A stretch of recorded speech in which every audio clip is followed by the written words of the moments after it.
The world is being fed a pack of lies designed to put Israel on the defensive as it fights the most genocidal movement since the Nazis. At the heart of this misinformation campaign is the effort to paint Israeli residents of Judea and Samaria as unhinged and violent. Leading the charge against this narrative is our guest today, Eliana Passentin, director of the international desk of the Binyamin Regional Council. Eliana will take us behind the scenes to expose the truth behind the propaganda. Stay tuned, you don't want to miss this. Eliana Passentin, welcome to Judeacation here on JNS TV. Thank you. It's a pleasure to be here, Josh. It's great to have you here in studio. You are extremely busy, so thank you for your time. Thank you. I want to start with a video which we aired several weeks ago here on the show, which you recorded and went viral. You went to the church in Taiba, which the world said Jews had burned down. And you explained that that was not the case, and you showed us that was not the case. I want to talk about that story, how you got into Taiba, how you came about making that video. But first, let's talk about the bigger picture, the issue of what people call settler violence, the sustained campaign against the residents of Judea and Samaria, painting them in a bad light almost on a daily basis on headlines throughout the world. Talk about that settler violence, then talk about the Taiba story. So, unfortunately, I get phone calls, I don't know, a couple to even more a day, from journalists all over the world asking about this and asking about that. And the feeling is they're just waiting to prance. They're waiting for the opportunity to speak about what they call settler violence. And I can tell you that there's no such thing as settler violence. There's only violence against settlers. And if we are talking about anything, even if it's very, very negative behavior, it's not violence. You have a group of hooligans and they're out there with graffiti and they're vandalists, and what they're doing is wrong, but you cannot put it in that context. When a young 15-year-old is sitting at the hummus place in Eli, right by the gas station, he gets shot in the head, and a 60-year-old man is filling his gas tank with gas with his car, and he's shot in the head, that is violence. That is murder, and that is terrorism. And the terrorism is against the people of Judea and Samaria, what the world likes to call settlers.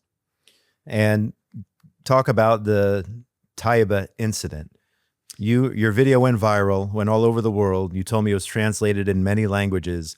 I mean, Taiba, that's within the PA itself, isn't it? I mean, were you safe walking into that church? Were you nervous walking into that church with the cameraman, Ezra Tubi, and filming that video? So I wasn't really thinking, but I'll tell you what happened. Taiba is a whole different story. Taiba is a Christian village. And in the past, I used to give tours, and we'd go to Taiba and we'd go to their brewery. And I was thinking, wait a minute, Taiba? What's happening in Taiba? We don't have a problem with the Christians. On the contrary, we have shared values. We have good connections with Christians all over the world, and we have good connections with the Christians in Taiba. But all of a sudden, I get a phone call from a friend who's a journalist, right-wing, Christian, and says, Eliana, what's happening? You guys are going in and burning down a church? And I said, what are you talking about? She said, the church in Taiba. Now, because I have my master's degree in archaeology, I know that there are ancient ruins, not a church, not a modern church, even though prayers are conducted there, and it's a beautiful find. How can somebody burn down a ruin of a church made of stone? So I was speaking to Israel Gantz, the governor of our region, who's my boss, and he said, well, why don't you just go over there and have a peek? You know about archaeology. You'll figure out if they've burned it down or not. And he said, I trust you to go look with your own eyes and not just send somebody in. I wasn't thinking about the fact that I'm driving smack into an Arab village that's in Area B. I don't know if it's in Area C or B, and it says Palestinian Authority everywhere. I wasn't thinking. I was thinking that I'm sick and tired of these lies, and it's time to tell the truth. I asked Ezra to come thinking I'd take a video of him. I didn't realize he'd be taking a video of me. I'm walking around there, and you can tell what I'm genuinely feeling. Frustrated, angry, upset, and everybody's just telling lies, and they take Mike Huckabee, the U.S. ambassador, who we love and loves Israel and only wants to do good. And they stand up in front of this bonfire on the outskirts of the church, and they're saying the settlers burned down the church. And everybody's standing there looking at this pile of ash. And I can tell you something, we sent the police out there to investigate, and the Israelis did not start a fire.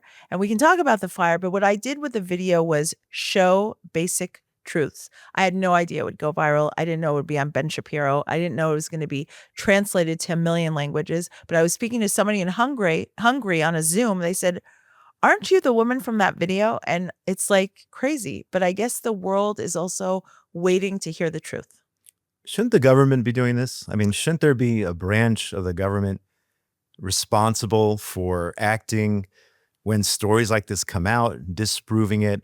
And I don't know which body it would be. The Ministry of Hasbara, I don't know if that even exists anymore, or the Prime Minister's office. Shouldn't they be the first ones out there within minutes so the story doesn't get promoted virally in a negative light? We definitely need somebody to be out there within minutes. I think, everybody likes to blame the government. And every time I go to one of the government offices, I see wonderful people working very, very, very hard. And, you can't be everywhere at all times. But this is definitely an issue that we absolutely must address. Because I worked for the regional council for Israel Gantz, who's also the head of the Yesha Council. So I feel like I'm part of the government. I am working for the state of Israel. I'm working for the government. It is not enough. We definitely need a plan. We have to do something drastic and quickly. Let's back up and talk about your role as the foreign desk director, international desk director for the Binyamin Regional Council. What does that consist of? What does your day look like? What are you busy with? Talk a little bit about that. So if we have a minute, I'd just like to share how I got to this position. And that's pretty much my personal story, is actually how I start my day. So I'm originally from San Francisco. I came on Aliyah kicking and screaming all the way to the airport, did not want to move to Israel.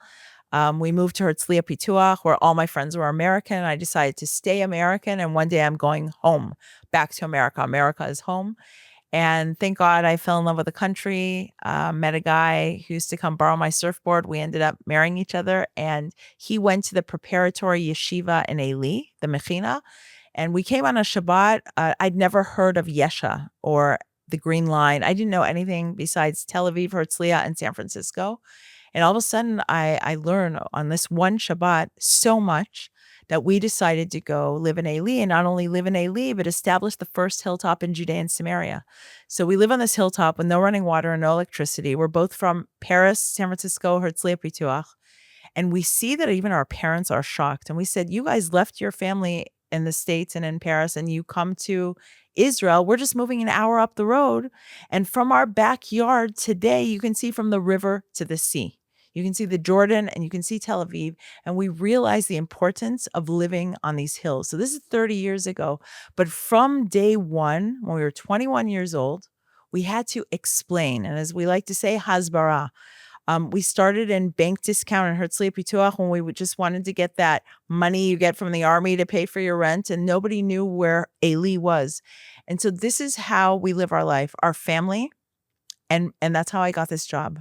4 years ago, Israel Gantz, the governor, asked me to join officially because we've been hosting people in our homes. We've been taking people around, and we realized that we have to tell our story.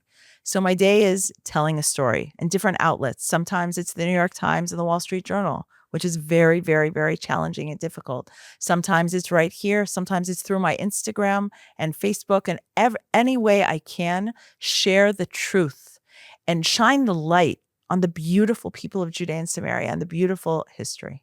So first of all, I was going to save this for the end, but people should know that you and your family were key inspirations in my family moving to Judea and Samaria. And I know you know that, but the audience doesn't know that. So that's for the record. I was going to save that for later on, but I want to go back and talk. So thank you.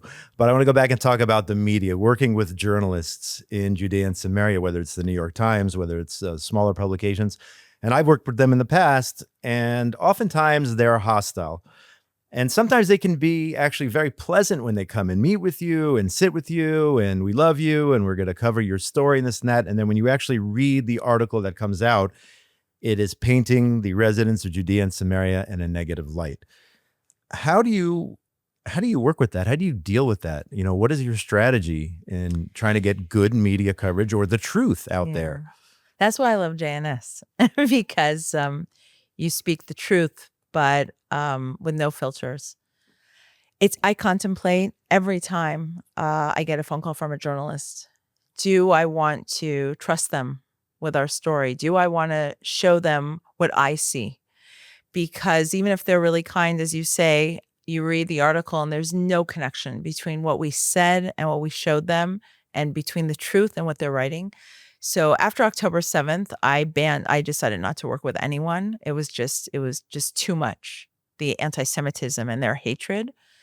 And now I've started working again, but I see with the settler violence issue, I can tell by the questions and I can tell by what they're looking for, that sometimes it's just a big waste of our time and we have to figure out a different way. And that's what was so beautiful about that video that went viral because we were able to spread the truth. And when they asked me questions and I said about Taiba, and they said, yeah, we understand the church wasn't burnt out. So that we were able to stop that, but they're still looking for more stories and way to connect everything. So it's difficult, it's challenging. Every different news outlet and every specific story and every day is a new day. And I do pray before I meet with these people that we will be able to spread the truth and that people will be able to read between the lines and that hopefully one day they will be able to see and to understand that there's an entirely different story out there and maybe it's time for them to start sharing it. So we know about the lies, we know about the negative coverage out there. And if you would go on social media, especially these days like X, you would think the entire world hates not only Judea and Samaria, but the state of That's Israel right. in general. Talk about some of the positive relationships you've built over the years with pro-Israel supporters and explain how you work with those individuals and strengthen those ties between those who actually like us. So it's interesting because I've been doing this unofficially for so many years. I have 8 children, and we live in a home overlooking ancient Shiloh. And Shiloh became my expertise, and I always had to be back at 1:15 to pick up the kids from gun or from school and to make lunch. So members of Congress have, short schedules and don't have a lot of time, and I don't have a lot of time. So we were a perfect match. And I gave many, many, many tours of Shiloh, and I started hosting people in our home. I literally had a congressman come with me, pick up my kids from Ghana, and come to my house for lunch, and he thought it was great. So I realized that when I share my personal life, including picking up kids and making food and sitting in our backyard and holding the pottery shards that we have from 3,500 years ago that are all over the place, and connecting to my personal story, which goes back to the time of Hannah, goes back to the time of Shmuel. If you share your personal life, people want to learn more and they become your advocates. So even before Instagram, I was walking around people and sharing just my life with anybody who was willing to listen. And what's fascinating is there are a lot of people that are not super pro-Israel and definitely not pro-Judea and Samaria, but the more time they spend, they listen and they learn and they've changed over the years. People that would not come to my home and not come to Eli now come on it every year. And the people on the right side of the political map who are so happy to help us, they just need the information. So they come and they'll use their Instagram or their X or their Facebook, or sometimes it's a news outlet, and they will help us spread the word. So we have lots and lots and lots of friends, so many friends, thank God, that we don't even have enough time during the day. Governor Gantz meets with people. I meet with people. We have a team of people. We have volunteers. And we're trying to do our best to really share. But I think that Shiloh is an example of a great place to bring it. It's a biblical site. It's an archaeological park. It's international, and people are coming from all over the world. And that's what I see with the new Trump administration. The people that the president has chosen to surround him are people that believe in the Bible. And many of them have been to my home, been on a tour with us in Shiloh, and they feel that connection. And when they come to Shiloh, they understand what the Jews are doing in Judea, why the Jews are from Judea and Samaria, and what our connection is. And we see ourselves as protectors of the biblical heartland. Let's move on to the issue of sovereignty. It's been in the headlines of late. Last week, the Knesset passed a non-binding resolution calling for Israeli sovereignty over Judea and Samaria. From your perspective, where you sit, where do you think we are in terms of sovereignty? It's been talked about for years and years and years, and it seems like it's moving in the right direction. Are you optimistic? Do you think sovereignty will happen in the days ahead, weeks ahead, months ahead, in our lifetime? What's your thought on sovereignty? So I think that we've been talking about it for years, and many people don't understand what sovereignty means and why we need it.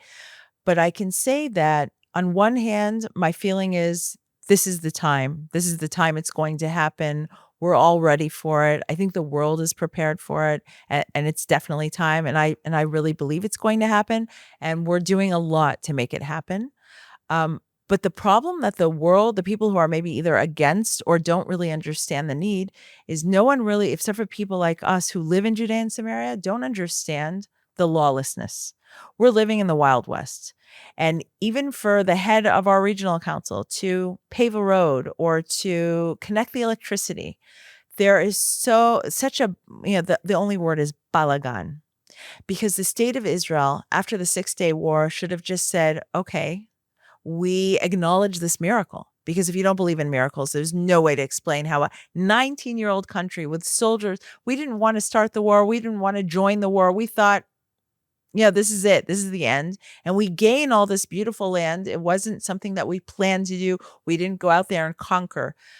But in my opinion, the state of Israel should have acknowledged it immediately. And that was the mistake, waiting too long, listening to the world. But the world is finally, the feeling, especially the United States of America, and that's thanks to President Trump, understands that we have a right to living in our land and applying Israeli law. When we say sovereignty, it's like this word that no one really, we're applying the Israeli law. We're going to take that lawlessness, we're going to take that wild, wild west and put it aside and say, okay, we're going to pave roads. We need clean water for everyone. And once we do that, everyone's lives will improve. At the same time, with that push for sovereignty, you have countries like France, and over the last 24 hours, the UK, and now I heard on the news, Malta. These are countries who want to unilaterally declare a so-called Palestinian state. What that means, I still don't know. Where it is, what's going to be, who's their leaders, who's going to be in charge. None of that has been hammered out, God forbid. But, what do you make of that when these countries come out and say just exactly the opposite as Israel's striving for sovereignty, that they're just going to unilaterally declare a so-called state? Are you worried about these declarations? Yeah. Look, I'm not worried because it just can't happen. It cannot happen and will not happen. We cannot declare a terror state. We cannot. We have the right to defensible borders. We have a right to survive. We have a right to life. And if anyone on the Arab side will respect the do not murder, that's it. That's pretty much it. And accept the state of Israel, we will be able to build a beautiful future together. It will not be a Palestinian state. Maybe there'll be counties. Maybe, I don't know what the exact plan is, but there is a solution. There definitely is a solution, and it is not building a Palestinian state. So if there are countries in the world that are out there saying that, it's just the same as the humanitarian aid in Gaza. There are lies about the state of Israel. There is hatred towards the state of Israel. And there's no real understanding to what is happening in our region. 85% of the people and the Palestinian Authority support Hamas openly. You don't have to be a genius. You can just press translate on anything in Arabic and any Facebook, Telegram page anywhere in our region, and you'll see what we're up against. And if the world will finally open their eyes and understand that the Hamas is in Gaza and is in Judea and Samaria, and we have to put an end to terror. We have to. We have the right to, and it's our responsibility towards the world. You mentioned the importance of ancient Shiloh, and now I'm going to put you on the spot. If I called you on the phone one morning and said, Eliana, I'm coming to the Binyamin region. I want you to plan my day for me. What would you do with me? Where would you take me? What would I see? Describe that for people who have not been to your area. So first of all, I'd like to know who you are. And is this your first time or your second time? First time. Okay, political views. What if I'm one of the people who show up or call you on the phone and I'm not one way or another? I'm not antagonistic towards Israel or Judea and Samaria, but, politically, maybe I don't support the right-wing parties. I'm somebody who maybe is uneducated, doesn't know, and you Okay. have to help So I have shape to, my so I day. have to educate you. Yes. So I'd ask if you're coming from Tel Aviv or Jerusalem, but let's just say you're coming from Jerusalem. So I'd like to start at the Seagult Winery. And the reason I want to start it at the winery is not because of the wine, and they have excellent wine.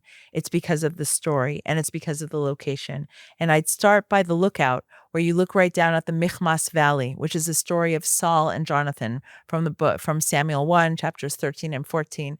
It's about heroism. It's about believing in God and understanding that this is our land.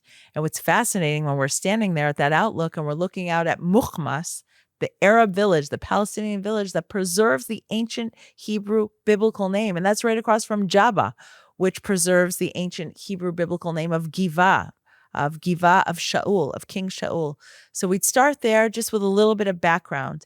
And then we'd go into the winery and we'd see that on every one of those bottles is a replica of a coin.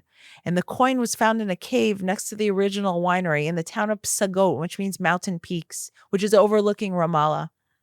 And it says for the freedom of Zion. And I'd start with why we are here. And then we'd go up to Psagot to a rooftop where you can see that Ramallah every few months is getting closer and closer and closer to the Jewish town of Psagot. And that the next October 7th, God forbid, is right around the corner. And you'd stand on that rooftop and you'd look at all those buildings and you'd see what's happening. And you'd say, oh my gosh, now I'm starting to understand the problem that you're having out here and why you absolutely have to be able to defend yourself. And then we'd move on Highway 60, the highway of the patriarchs, Abraham, Jacob, Joseph, after he receives the coat of many colors and he's going to look for his brothers before they throw him in the pit. We're driving through our history and you're going to see green and white license plates that belong to Palestinians and you're going to see yellow license plates that belong to Israelis. And they're all taking the same road. And you're going to say, but wait a minute, isn't there apartheid? Where are the roadblocks? That's what you're going to ask. Mm-hmm. And then you're going to ask me, is it safe to drive? And I'm going to go like this to my window and I'm going to say, I have plastic windows, because I have to drive here with my kids and I've lived here for 30 years. Why on earth would I need plastic windows? It's because Arabs stand on the roadsides and they throw rocks at the windows. A baby was killed by a rock thrown through the window. So because we live in the region all the time, we always have to be protected. My guests that come in will drive their regular car. My husband drives a regular car, but that's part of life here. So we'd be driving by Arab villages and Israeli towns, and then we get to Shiloh. In Shiloh, I take you on a tour of the archaeological finds of our heritage of 3,500 years ago. This is the first capital city before Jerusalem. This is the birthplace of prayer. It's where Hannah prayed. Now people pray in mosques and they pray in churches and they pray in synagogues. And prayer as we know it today begins in Shiloh. That is super significant for the world. I always like to say that it's an oasis of peace in an area of dispute, but it's a dispute. It's a conflict. It's not occupied territory. We have not come in and conquered anything, and we are not violent people. We are peaceful people who strive to having peace in our region. And after that, I take you for a really great lunch. Yeah, I was going to ask, when do we eat? Yes, at Gofna. Gofna is Yehoyada Nizri, who was on MasterChef twice. And he has biblical style cooking. He uses everything, all the ingredients they used during the time of the Bible. Very high end, very expensive. You have to be a really nice guest to get this meal. It's my favorite winery, by the way. I'm kind of ruining it, pretending that I've never been there before, but that's my favorite winery. Go ahead. Okay, so Gofna has the chef restaurant, and then there's a new Shiloh winery and Gvaot winery. They're all in the region. And Settler's Cellar, which is he's part of the garage/boutique wineries, smaller. And then if you're really tired, you can stay at one of our Zimmerim. But I would also, right. Airbnbs, and I'd love to take you to meet the farmers, the hilltop youth, the people that are the shepherds that are stealing the land. They are cultivating Area C, which according to the Oslo Accords, which I understand are dead now, they are walking on the Israeli state land.